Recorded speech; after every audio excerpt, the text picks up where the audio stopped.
Hello everybody, welcome back to another video. As today we got another episode of reviewing NHL teams offseason so far. As today we got the Stanley Cup champions in the Colorado Avalanche to talk about today, which I'm pretty excited to talk about this team as they didn't make a whole lot of new additions to the team, but for picking up Georgiev, that was really the only big addition that the team has done. We're going to be talking everything about all the re-signings with Lukkinen and all that sort of stuff, but before we jump into that, I'd like to just say, if you are new to the channel, make sure to hit that like button and hit that subscribe button as well. It'll be very much appreciated there, boys. So let's hop into this one here with the Avalanche. As you know, they just currently won a Stanley Cup this past offseason, which they definitely celebrated hard for that one. And they had a pretty okay offseason, to say the least. Of course, they didn't make too many big moves. They re-signed Manson, which I'm very mad on. Lukkinen, which is a great contract, and also re-signed Nikushkin as well. You know, they had a lot of big re-signings. You know, they had a lot of big free agents this past offseason, which they had to, you know, get back under the books, which was a massive thing. And so they got, you know, a decent amount of those guys back on the team. You know, they lost Nazem Kadri, but Kadri was asking for a lot of money and a long-term contract as well, which they just don't have the cap for, which they still have JT Compher, and they also have Alex Newhook, who is coming up the pipeline that could potentially play as their second-line center coming into this upcoming season, which I very much believe so. Alex Newhook had a really good season, and I think his development will continue to grow. You probably will most likely see him take a lot of minutes up on that second line this upcoming season, but you most likely will see JT Compher, maybe a swap between those two guys throughout the majority of the season. So let's get into the very first move that Joe Sakic made. Of course, we're going to be talking about two guys, both Joe Sakic and Chris McFarland. McFarland took over the team this upcoming season as GM, but Joe Sakic is still under control. He's the president of hockey operations, which basically means he's still basically the GM of the team alongside of Chris. So they'll be managing the team together, but McFarland will be making most of the moves. They just didn't want to lose this absolute genius also in McFarland, so they just made him the general manager and signed him to a deal so they don't lose out on him as well. So the very first deal that they made was picking up Alexander Georgiev for a third, a fifth, and a third round pick. Now, this is a deal that had a lot of people scratching their heads, which basically guaranteed them losing Darcy Kemper. Darcy Kemper, who had a really good season this past season for, the Colorado Avalanche. He was a really good goalie, and now they're picking up a guy who's been very mediocre over the past few years. You know, last year, or the year before, 905 and 271. This year, he was just absolutely dreadful. Really did not play that great. He's been kind of on a downhill trajectory, and so the Avalanche feel like they could really, you know, maybe make this guy the goalie that he was kind of supposed to be. And a lot of people maybe think that, you know, Shesterkin was kind of stunting Georgiev's growth. And I think that could be the possibility as well. When you see Shesterkin take over the team like the way that he did and, you know, be that number one guy, when Georgiev was kind of built up to be maybe that future goalie, and then you have someone that's just outperforming you and you can't do anything, and he's just way better. And Shesterkin is definitely, you know, not a loudmouth, but he's definitely a very strong-willed guy who might not be the greatest teammate in the world, and maybe that had a little bit of an effect on Georgiev. We'll have to see. I think Georgiev is going to be a big guy this upcoming season, who got also a really big contract as well, and 3.4 for the next 3 years as well.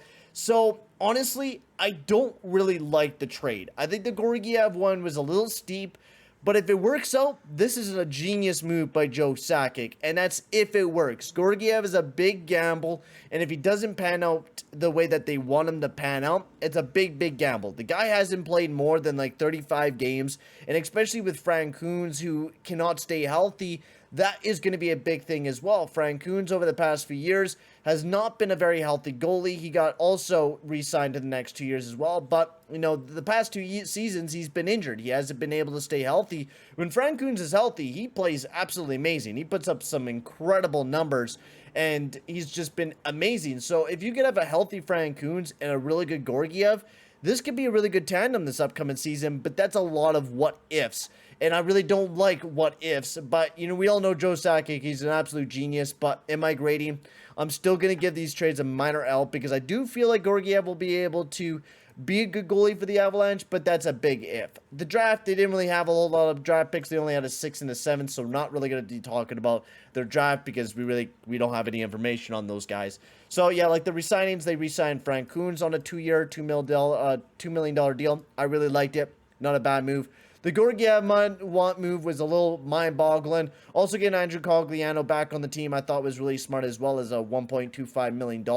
I thought that was a really good re-signing, getting him back on the team when you already have, that good third line of Cogliano, O'Connor, and Darren Helm, who did really, really good during those playoffs. They're really good 3 defensive guys with a lot of speed. They play really well all together. And then, of course, we'll move on to Chris McFarland, who took over the team and made some pretty good signings.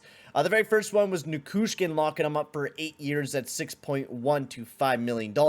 I absolutely love this move. Incredible move by the Colorado Avalanche, getting this guy back on the team. A guy who's been struggling to, getting those finishing ability up. And finally, this year, he was actually able to score points. This guy has been an incredible analytical player for years. And finally, this year, he was able to get that finishing ability under work and put up an amazing 52 points in 62 games this past season, playing amazing defensively, incredible in the playoffs for the Colorado Avalanche, who battled through an injury.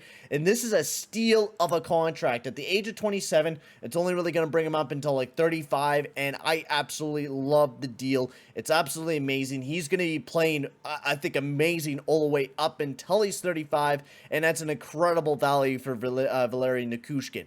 Josh Manson, this was a little bit of an overpayment at 4.5 for 4 years. I'm not a big fan of Josh Manson. He's a big defenseman who hits a lot, doesn't play incredibly well defensively. Now, maybe you'll be able to take, maybe he'll step back up, but he hasn't been an incredible defenseman. He's a mediocre 2A guy who I really didn't like the Gerard Manson kind of pairing. I thought Manson didn't play that great with the Colorado Avalanche, but I think he took a little bit of a step up, but, he was all right during the playoffs. I didn't mind him at some moments of time, but there was other moments where I just thought he was just really invincible, and you just couldn't see him out there. He just didn't look very good.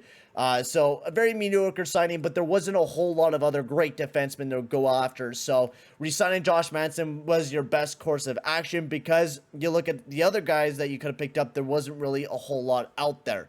And then they also got Luckinen back for a 5-year deal worth $4.5 million, which I also thought this deal was also incredible as well. A guy who played really well in the playoffs, was a great pickup for them.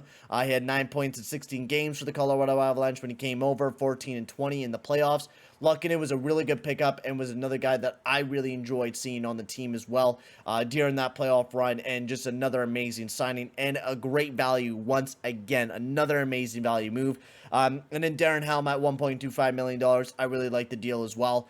And that's another nice depth move for the Colorado Avalanche. So, they still have about $3.9 million left, so they can still pick up some depth guys to fill in the roster. And I think there might still be a trade incoming, I feel, with the Colorado Avalanche, especially since they didn't really sign a whole lot of free agents. I feel like there's going to be a trade coming. We all know that the New York Islanders are going to be making a ton of moves, and I think maybe Colorado and the Islanders have made a decent amount of moves before, with the Devon Toews move. I don't know if they're going to do that again. But they made some moves before between these two teams, and I think there's still going to be, maybe a move between those two teams, especially with what we've been hearing out of New York. So I think there might be a move because, JT Compher's good, but I think they could definitely use another good second-line centerman to even make them even deeper in the depth-wise, right? And I mean, I like their depth, but, they could still pick up another guy to improve their depth just a bit. O'Connor, Helm, and Cogliano, all great guys. Meltzev was Magna was unless they have one of their prospects jump up and Martin Kaut or somebody else, and maybe a Shane Bowers pops up this year. But that's, big ifs. So I think somebody in the top 6 might be, maybe they'll make a little bit of a move since they have a little bit of cap hit left. We'll have to really see. But I really like their defensive core. I think their defensive core still looks really good into this upcoming season, especially if you have Gerard bounce back from that injury, that really bad injury that he had to deal with during the playoffs. So hopefully he'll bounce back and be healthy coming into this upcoming season because he was a little rough this past season. So we'll have to see how well Manson does alongside of Gerard. But otherwise, this is a really good looking team that could compete for another Stanley Cup, to be quite honest with you. Getting back Lukkinen at a really good term, Nichushkin at great value. Honestly, there was only really one bad move, and that was Georgiev, but that's just, you know, a gamble that you're really taking. And the Manson move was okay, but you really didn't pay him a whole lot, and there wasn't a whole lot of other defensemen to go after. And plus, you're getting Eric Johnson's, you know, huge cap hit off the team next year anyways. So quite honestly, I'm going to give this team an A-. You know, the Georgiev move is all right. You know, it's a big gamble, but it could work out really well for them, especially at the cap hit that you're getting them at. That's incredible. Manson was the only other bad move, but the Lukkinen signing was amazing. The Nichushkin signing was amazing. I really like what the Avs are doing and could honestly compete for another Stanley Cup once again. So tell me guys in the comment section below what you guys thought of the Colorado Avalanche past offseason. Let me guys know in the comment section below. But for right now, guys, I'm going to end the video here. Thank you very much for watching, guys, and I'll see you guys all in the next one. Adios, amigos.